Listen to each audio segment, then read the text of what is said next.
got a real special guest right now. A young lady from not the relaunch, the reboot. She on right now. Like she out there. Nickelodeon, turn to it, you'll see her. She doing her thing. This is Aria Brooks, y'all. Show us some love. What's up, Aria? This is our first time meeting, so thank you for coming on with us. No Appreciate it. Thank you for having me. So first off, just tell people. I'm gonna start off with the same question I'm going with everyone else. Just give us your favorite moment so far on all that, because you like just barely getting there. You brand new. Yeah. So we're gonna talk about one of your favorite new moments. Okay, favorite moment. There's so many amazing moments, like being on set and being with all my friends and all the crew members.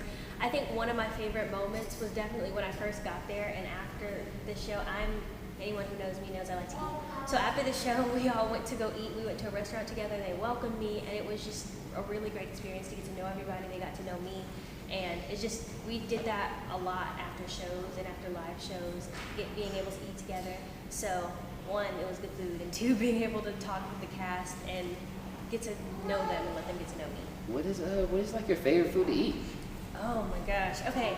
Cause you sound like you a foodie, a young foodie. Okay, I like mac and cheese, and I've been into like when people put like bacon in mac and cheese and stuff. I think that's really, really cool. It's like spice it up a little bit. And then I like all different versions of chicken. So put chicken in pasta, put fried chicken. I don't care. Those are like my two favorite foods of all time. Okay, I'm gonna show my true colors right now because I got a lot of kids. I eat fast food every once in a while. I'm not endorsing, but have you tried the mac and cheese at Chick-fil-A? The best mac and cheese ever? Yes, I have. The best drive-through mac and so cheese. Good. And then they got that little thing at the top, the cheese at the top. They know someone's grandma's back there cooking it. I don't We know. might have to cut it out because Chick-fil-A is not cutting the check, at least not today. But holla at me, because I'm there for it. What you got for Aria, man? I'm a fool. Joining the cast of all that, who were you excited to meet? Like whether it's an old cast member or new? Because you kind of came in in the middle of the season. So who were you just excited to meet? I think one of the people I was most excited to meet was Keenan Thompson, because we're both from Atlanta and we both went to a youth performing ensemble here in Atlanta. Like we both, not at the same time obviously, but when he was younger he went, and then I went later, and I found that out, and I was like, oh my gosh, that's really cool. So I was really excited to meet him. And since he was doing stuff with Saturday Night Live, of course I couldn't meet him. I've never met him in person, but being able to talk to him, he's super funny, he's super nice. So he was probably the person I was most excited to meet. And of course Kel, all the amazing cast members, the black ones, where I was really excited to meet them, because knowing, seeing black people to look up to is great. So yeah. No, so so just talking about that, because obviously you have something in common with Keenan, growing up out here in the Atlanta entertainment scene. How has it been transitioning over to the quote-unquote official Hollywood scene, and testing out your skills there and seeing where you measure up against your other cast members? How's it been? I've always, ever at a young age, I've always wanted to perform in California or just be out there and be able to enjoy it. And my first time going, I got to enjoy it as a tourist. But then when I went out for jobs and auditions, that's when I was really indulged in what's really Hollywood and what really happens behind the scenes, not the stuff that they portray it to be on TV. Because it's way different. It's not what you would expect, and it's hard work, and everyone says that. It's a lot of work. There's a lot of hard work, but it's not in the way that you would think. So being out here, it's been a mix of emotions, and since this has been my first year being really indulged in, I was just kind of thrown in the pool. No kind of guidance at first, but I think it was a great first experience, because I think now I'm ready. The older I get, I'm ready to go on other sets, and I'm ready to go work on other jobs, because I know what to expect now. Ooh, other jobs. See, we ain't just tied down to all that, all right? Just so y'all know, okay? We got other things going.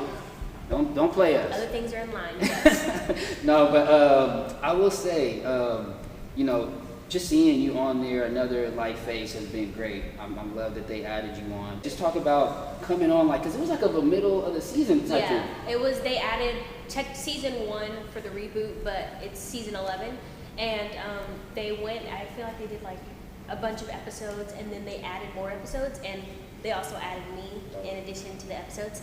And so I've done I want to say at least 20 episodes, probably more than that.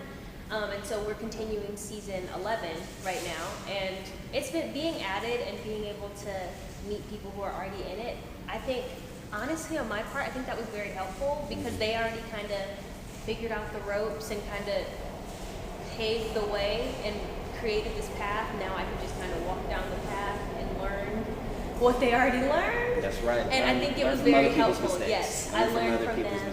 They were very helpful. So I think it's been pretty great, like joining when I joined. Awesome. That's good to hear. That's good to hear. What you got, Fern? Now, I was just gonna ask her about the cast members. Like, Offset, who kind of helped you a lot? Like, Offset, cast members or even the producers or anything?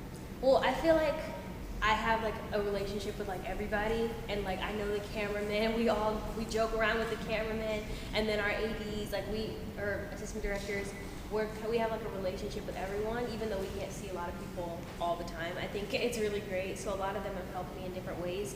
The cast members, they kind of help me maneuver. Like when we're offset, a lot of times there may be like a red carpet or something that we have to do. They help me with those, and like sometimes I feel like we were at Universal City Walk one time in California, just kind of chilling, and a bunch of people came up to us. They were like, "Are you guys from all that?" And they kind of gave me advice, like when you meet fans, you should say this, you shouldn't say this. So they've been very helpful with how to maneuver when we're not acting, when we're not on set, because that part I kind of picked up, sort of, because even they were still learning a lot of things. So I was kind of thrown in and learning with them, because there was still stuff to learn. So all the cast members have been the most helpful on that side of things. Yeah, very important to learn offset things as well. Yes. What you should be doing offset as well as on-set. Obviously, everyone knows that we're talented, and that's only half the story. It's behind the scenes, a lot of dedication, a lot of parents helping us out, people that got our backs. And one thing I did notice, and I really liked about your platform, is you do use it responsibly to talk to young people your age.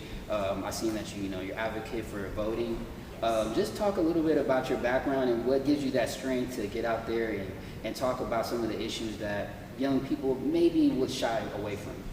Yeah, well, growing up, of course, I've known I'm Black, but I've kind of hidden from it like early on in my life, and I didn't really like my hair, I didn't really like my skin, because I didn't really like watching TV. I knew all along I wanted to grow up and be on Nickelodeon and be this big actor. That was kind of my dream when I was younger.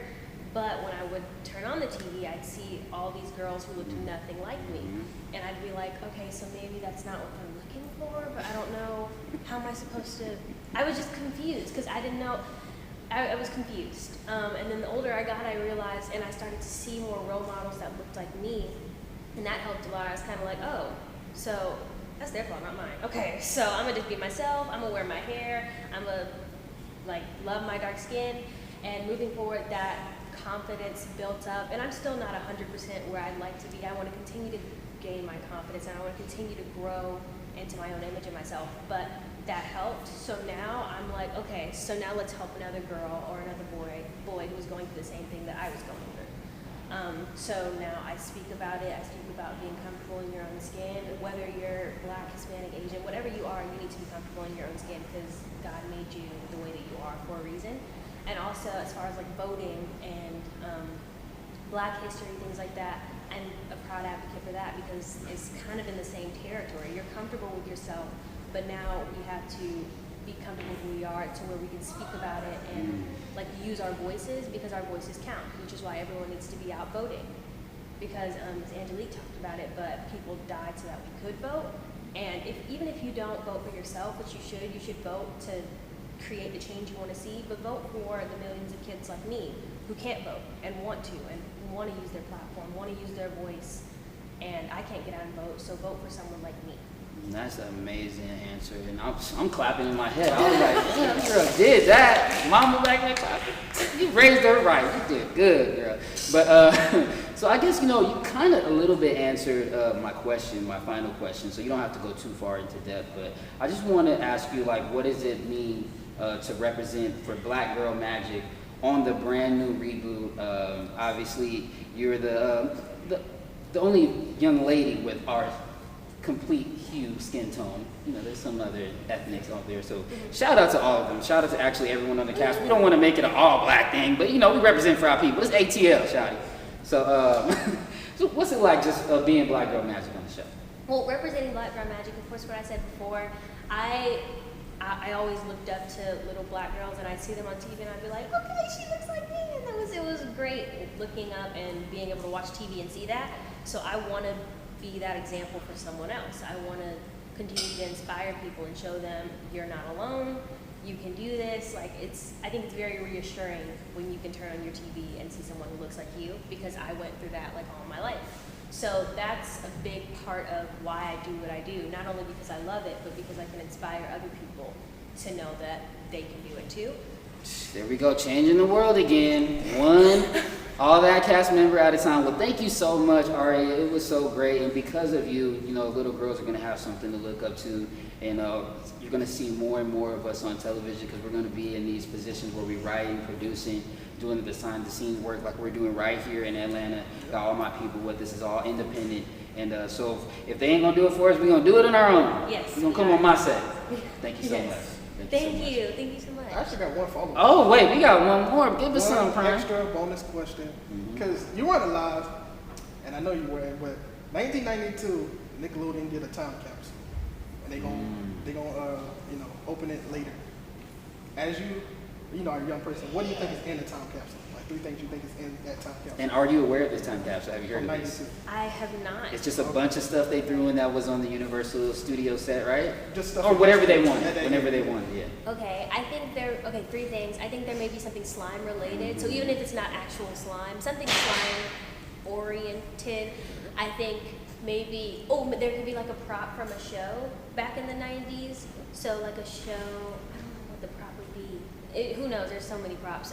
So a prop, and then Ear Boy's ear or something. or like a random, I don't know, something in the back that you didn't even see, but then you go back and watch it like, oh, that's the thing. Yeah. And then maybe even a costume too. I think a costume could be in there. Like you never know. The Good Burger wig, like it could be anything. You never know. We'll see when. When are they going to open up this capsule? 42. 42. So we Yeah, got some on time. years. Hopefully we're going to be around, right? We're Yes. still doing the Prime Nostalgia podcast. No. All right, Afro Comic Con. Thank y'all. Thank you, Miss Aria. Thank Much love. you.